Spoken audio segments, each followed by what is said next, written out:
2026년 1월 5일, 대한민국은 한 시대를 함께한 큰 별을 떠나보냈습니다. 그 이름, 안성기 안성지. 그는 단순한 배우가 아니었습니다.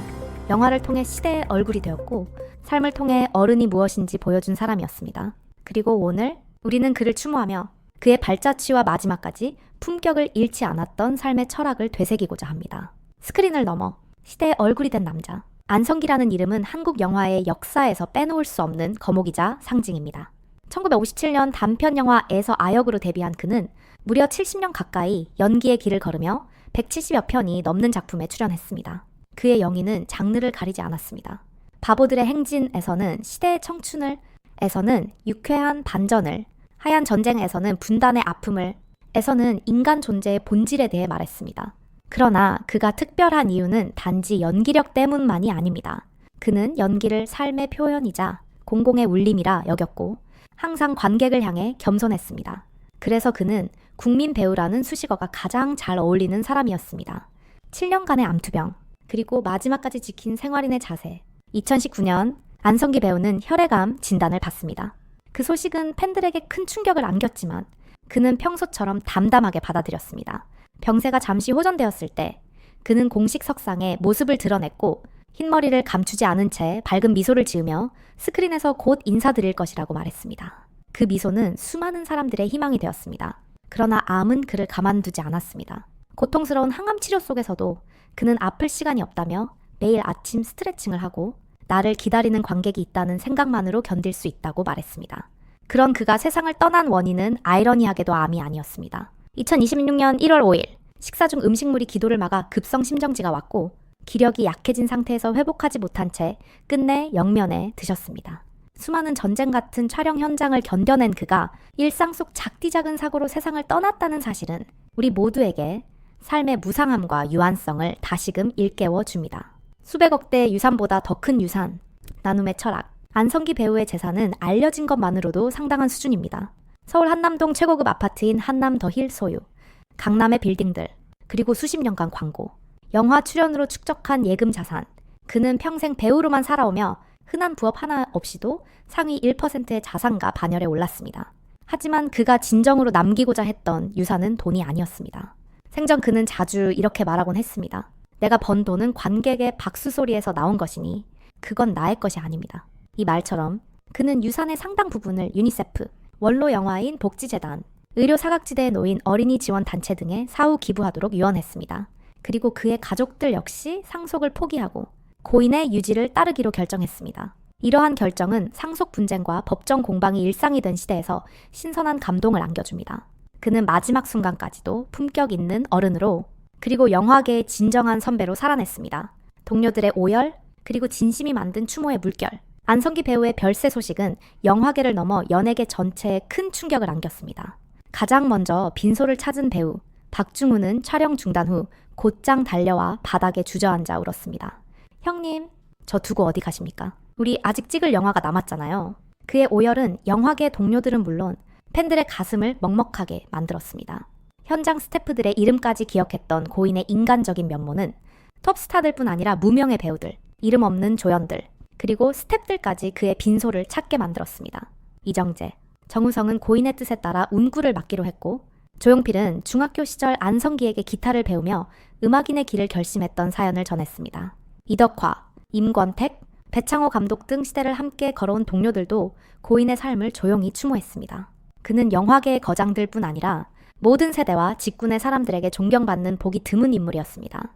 마지막 유언, 그리고 안성기라는 사람. 그가 남긴 마지막 말은 짧고도 깊었습니다. 부인에게는 고생 많았지. 미안하고 고마워. 아들에게는 관객들에게 인사도 못하고 가서 마음이 걸린다. 끝까지 나를 국민 배우라 불러줘서 정말 고마웠다고 전해다오. 자신의 아픔보다 가족과 관객을 먼저 걱정하고 마지막까지 연기와 관객을 사랑했던 사람. 그가 평소 다시 태어나도 배우가 되고 싶다고 말했던 이유를 우리는 이제야 온전히 이해해야 합니다. 그의 유언은 화려한 성공담이 아닌 조용한 나눔과 감사, 그리고 누군가의 기억 속에 좋은 사람으로 남고 싶다는 소박하고도 위대한 진심이었습니다. 안성기를 보내며 우리 모두에게 남은 숙제, 그는 갔지만 그가 남긴 질문은 여전히 우리 곁에 남아 있습니다. 우리는 어떻게 살아야 할까? 무엇이 진정한 성공이며 품격 있는 삶일까? 죽음 이후 어떤 기억으로 남고 싶은가? 안성기라는 사람은 이 질문에 화려한 말이 아닌 70년의 삶으로 답했습니다. 스크린에서는 늘 진심을 담아 연기했고 현실에서는 묵묵히 자신의 위치를 지키며 나눔과 배려로 한 시대를 이끌었습니다. 이제 우리는 그를 보내야 합니다. 그러나 그의 영혼과 작품, 삶의 메시지는 앞으로도 한국 영화사와 우리들의 기억 속에서 영원히 살아 숨쉴 것입니다. 안성기 배우님, 이제 무거운 짐 내려놓으시고 천국에서 더 자유롭게 연기하시길 바랍니다. 당신은 단순한 배우가 아니라 우리 모두에게 진정한 어른이 무엇인지 알려준 삶의 스승이었습니다. 사랑했고 존경했습니다. 그리고 영원히 잊지 않겠습니다. 깊은 울림의 배우, 안성기, 한 인간이자 예술가로서 걸어온 길, 영희는 내 인생 그 자체였습니다. 2026년 1월 5일, 한 시대를 대표했던 배우 안성기가 자신의 705번째 생일이자 마지막 날을 맞이했다. 한국 영화의 황금기를 이끌었고 국민 배우라는 칭호를 실질적으로 만든 주인공, 그 이름 앞에는 언제나 존경과 경애가 따라붙었다. 하지만 그의 삶은 찬란한 조명만으로 꾸며지지 않았다. 그의 인생에는 눈부신 순간보다 더 오랜 어둠의 터널, 선택의 갈림길, 포기하고 싶은 유혹이 존재했다. 그렇기에 안성기의 성공은 단순한 배우의 승리가 아니다.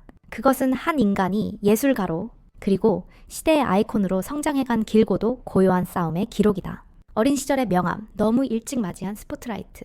안성기는 단 6살의 나이에 첫 영화 1957로 대중 앞에 섰다. 그의 영희는 단순한 아역이 아니었다. 생생하고 진심 어린 감정, 순간을 포착하는 감각은 관객과 평론가 모두를 놀라게 했다. 이후 10대의 반항에 이르기까지 그는 시대를 대표하는 아역 배우가 되었다. 그러나 그가 맞이한 스포트라이트는 축복이자 동시에 족쇄였다. 어릴 적부터 촬영장에서 살다시피 하며 정규 교육을 받기 어려웠고 학업에서 낙오자로 불릴 만큼 어려움을 겪었다. 고등학교 입학 후에는 수학 시험지를 백지로 낼 정도로 공부 기초가 부족했고 스트레스가 쌓여 실어증까지 겪었다. 모든 게 빠르게 시작된 삶. 그는 어릴 적부터 세상의 기대 속에 살아야 했지만 정작 자신은 그 무게를 감당할 준비가 되어 있지 않았다. 배우가 아닌 삶을 꿈꾸다. 전공은 베트남어, 직업은 군인. 연기에 대한 부담과 불안정한 미래 속에서 그는 한때 전혀 다른 삶의 길을 고민한다. 한국외대 베트남어과에 진학하고 학군 장교로 군 복무까지 마친 그는 군 생활 중 스스로 시나리오를 쓰며 예술을 놓지 않으면서도 현실적인 직업을 택하려 했다. 전역 후 무역회사에 취직하기도 했지만 베트남 전쟁의 종식과 동시대 국제 정세는 그의 전공을 무의미하게 만들었다. 당시 한국 사회는 군 장교의 외국어 전공이라는 조합만으로도 성공이 보장된 듯한 시대였다. 하지만 안성기는 그런 외적 조건 속에서도 자기 내면의 목소리를 외면할 수 없었다. 결국 그는 다시 카메라 앞에 섰다. 그의 복귀작은 병사와 아가씨들, 1977. 한때 그를 알아보지 못하던 관객들은 바람 불어 좋은 날, 1980에서 다시금 놀라움을 경험한다. 이 작품은 그에게 성인 연기자로서의 정체성을 안겨주었고 이후 그의 경력은 단단히 구축되기 시작한다. 진짜 배우는 시대를 넘는다. 안성기는 단순히 연기를 잘하는 배우가 아니었다. 그는 시대를 대변하는 인물이었다. 1980, 90년대. 한국 영화가 위기를 맞을 때도 그는 한 발자국도 물러서지 않았다. 오히려 깊고 푸른 밤, 기쁜 우리 젊은 날 같은 작품들로 영화계에 숨을 불어넣었다. 그가 주연으로 섰던 영화의 대다수는 단순한 흥행작이 아니었다. 당시 사회와 청춘의 정서를 담은 시대의 기록이었다. 그와 출연하면 작품이 살아난다는 말은 단순한 찬사가 아니다. 그가 맡았던 수많은 인물들은 고래를 찾아 나선 방황하는 청춘이었고 불의와 타협하지 않는 정의로운 검찰이었으며 때로는 비극을 안고 사는 왕이었다. 하지만 모든 영화가 성공했던 것은 아니었다. 안성기는 캐스팅을 쉽게 거절하지 못했다. 한국 영화가 어려울 때 자신이 얼굴을 보이는 것만으로 도움이 될 수 있다면 출연을 결심했다. 이로 인해 졸작이나 괴작에도 이름을 올리며 배우로서의 흑역사라는 비판도 들었다. 그러나 그는 말했다. 그 시절 내 얼굴이 영화에 나온다는 것만으로도 그 작품이 극장에 걸릴 수 있었어요. 그게 한국 영화에 도움이 된다면 감수해야죠. 그 말에서 우리는 자신의 명예보다 예술과 업계를 먼저 생각한 철학 있는 예술가의 모습을 본다. 끊임없는 적응 40년을 앞서간 목소리. 많은 배우가 시대의 언어와 억양을 따라가지 못해 잊혀진다. 그러나 안성기는 달랐다. 그는 늘 자연스러웠고 변화에 유연했다. 시대가 변해도 영화의 흐름이 달라져도 그는 항상 그 흐름 위에 서 있었다. 동료 배우들조차 안성기의 억양과 톤은 늘 시대를 초월한다고 말할 정도였다. 2000년대 이후에도 부러진 화살 등 다양한 작품에서 완전히 다른 캐릭터로 변신하며 관객을 설득했다. 그는 고정된 이미지를 거부했다. 왕초, 악역, 아버지, 사제, 대통령, 심지어 가수 매니저까지 어떤 역할이든 그 안에 진정성을 담아냈다. 병과 싸운 마지막 7년, 한 인간으로 남은 안성기. 2019년 안성기는 혈액암 판정을 받는다.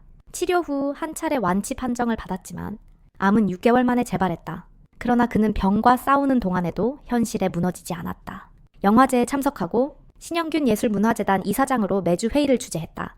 그는 끝까지 일상을 포기하지 않았고 삶을 예술처럼 꾸려나갔다. 하지만 2025년 말 자택에서 심정지로 쓰러진 후 의식을 되찾지 못하고 결국 2026년 1월 5일 세상을 떠났다. 그날은 그가 태어난 날이기도 했다. 장례는 영화인장으로 치러졌고 그의 마지막 길은 후배 배우 이정재, 정우성이 운구했다. 한 세대의 별이 지는 순간 영화계 전체가 울었다. 안성기가 남긴 것, 수많은 트로피, 수십 편의 명작, 그 모든 것은 안성기가 남긴 업적 중 일부일 뿐이다. 그가 남긴 진짜 유산은 어떻게 살아야 진짜 예술가가 되는가에 대한 본보기이다. 그는 무너지지 않았고 포기하지 않았으며 자기 재능에 취하지도 않았다. 대신 그는 진심을 담아 매 순간 연기했고 한국 영화의 줄기를 함께 세운 뿌리 중 하나가 되었다. 안성기는 배우, 이전에 사람이었다. 그가 연기를 사랑한 만큼 사람들은 그를 사랑했고 앞으로도 그를 기억할 것이다. 안성기의 이야기는 단지 배우가 된 소년의 성공담이 아니다. 그것은 인간이 자신의 재능과 운명, 시대의 흐름 앞에서 어떤 선택을 할 수 있는지에 대한 고찰이다. 우리는 그를 떠나보냈지만 안성기의 영화 속 말투, 눈빛, 그리고 철학은 여전히 살아 숨쉰다. 그가 남긴 수많은 캐릭터 속에서 우리는 그를 영원히 만날 수 있다. 지금까지 영상을 시청해주신 여러분, 진심으로 감사드립니다. 오늘 영상은 여기서 마무리하도록 하겠습니다. 끝까지 함께 해주셔서 정말 고맙습니다. 다음 영상에서도 더 좋은 이야기로 여러분을 다시 찾아뵐 수 있도록 준비하겠습니다. 저희 채널이 마음에 드셨다면 좋아요와 구독 버튼 꼭 눌러주시고요. 알림 설정도 함께 해주시면 새 영상이 업로드될 때 가장 먼저 받아보실 수 있습니다. 여러분의 관심과 응원이 큰 힘이 됩니다. 그럼 다음 영상에서 다시 인사드릴게요. 감사합니다. 안녕히 계세요.